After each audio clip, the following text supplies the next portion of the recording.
السلام علیکم، جہانزیب عباسی ایک نئے پروگرام کے ساتھ حاضر ہے۔ دو خبریں جس کے اوپر ڈسکشن کریں گے۔ ایک معاملہ ہے اسلام آباد ہائی کورٹ کے 6 ججز کا معاملہ، اور دوسرا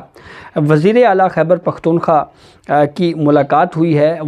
سابق وزیر اعظم عمران خان کے ساتھ اڈیالہ جیل میں۔ اس ملاقات میں کیا ڈسکشن ہوئی ہے، اس معاملے پہ ڈسکس کریں گے۔ سب سے پہلے تو آپ کو بتائیں کہ جو اسلام آباد ہائی کورٹ کے 6 ججز والا معاملہ ہے، اس پہ سپریم کورٹ آف پاکستان کی جانب سے 6 ججز پر مشتمل جو بینچ کے حوالے سے جو کاز لسٹ ہے وہ جاری کر دی گئی ہے۔ یہ وہی بینچ ہے جس نے پہلی سماعت کی تھی، لیکن اس میں ایک فرق یہ ہے کہ جسٹس یحییٰ آفریدی اس بینچ میں شامل نہیں ہیں۔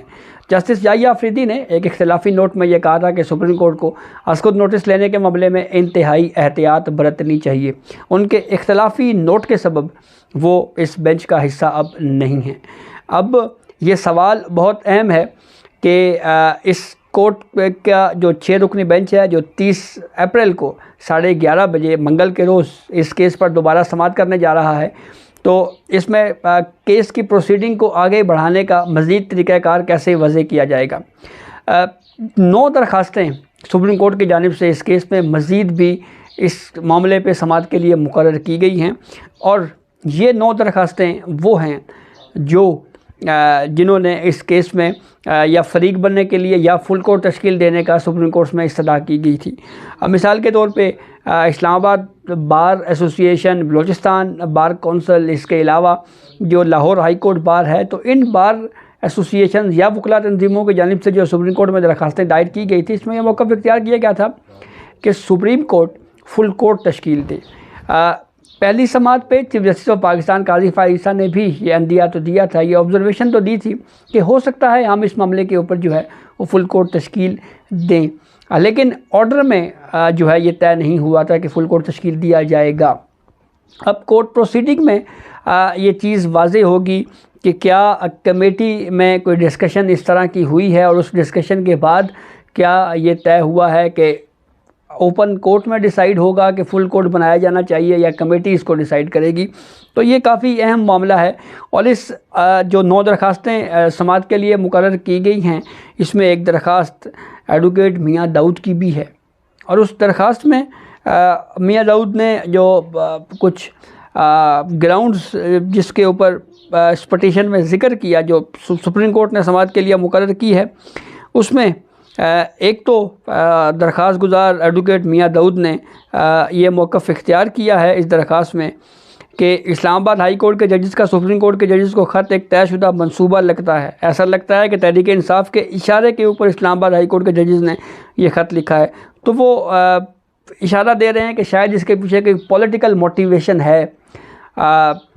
لیکن یہ معاملہ بہرحال کافی اہم ہے، اور عدلیہ کی آزادی سے اس کو لنک کیا جا رہا ہے، اور اس پہ اب کس طرح سے سپریم کورٹ اس معاملے کو طے کرتی ہے۔ سپریم کورٹ بار ایسوسی ایشن، پاکستان بار کونسل کو بھی نوٹس جاری کر کے اس معاملے کے اوپر تجاویز مانگی گئی تھی کہ آپ بتائیں کہ مستقبل میں ایسے واقعات کی روک تھام کے لیے کیا میکانزم اختیار کیا جانا چاہیے، اور پھر اس کے بعد یہ بھی پوچھا گیا تھا کہ ادارہ جاتی رسپانس اس کے اوپر کیا ہونا چاہیے، یعنی ادارہ جاتی طور کے اوپر اس کا جواب کیسے دیا جانا چاہیے، اس کا کیا طریقہ کار ہوگا۔ اب اس معاملے پہ کافی اہم ڈیولپمنٹ ہے۔ اسلام آباد ہائی کورٹ کی جانب سے جو ججز کا اجلاس ہوا، اور پھر اس کے بعد ایک خبر جو ذرائع سے ٹی وی چینلز نے رپورٹ کی، اخبارات میں آئی، اس میں تو مستقبل کے حوالے سے بات چیت کی گئی تھی۔ یہ خیال کیا جا رہا ہے کہ شاید یہ طے کیا جا رہا ہے کہ مستقبل میں اس طرح کے واقعات کی روک تھام کے لیے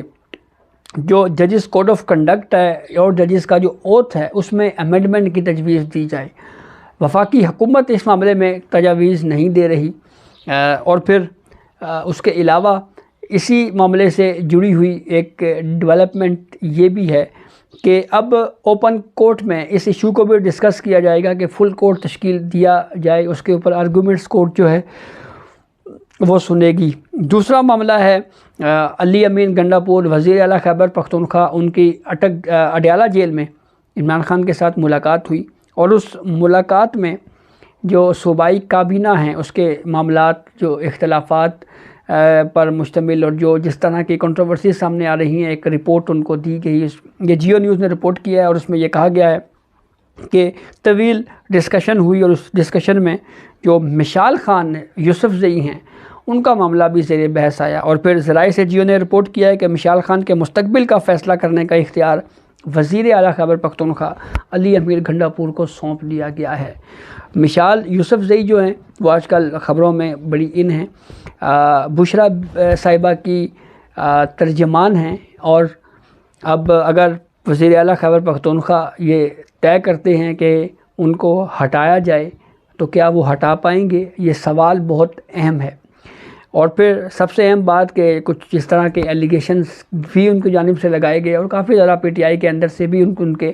حوالے سے جو ہے وہ رد عمل سامنے آیا ہے۔ تو یہ دو اپڈیٹس ہیں جس حوالے سے ہم نے آپ کو آگاہ کیا۔ اجازت دیجیے، اللہ حافظ۔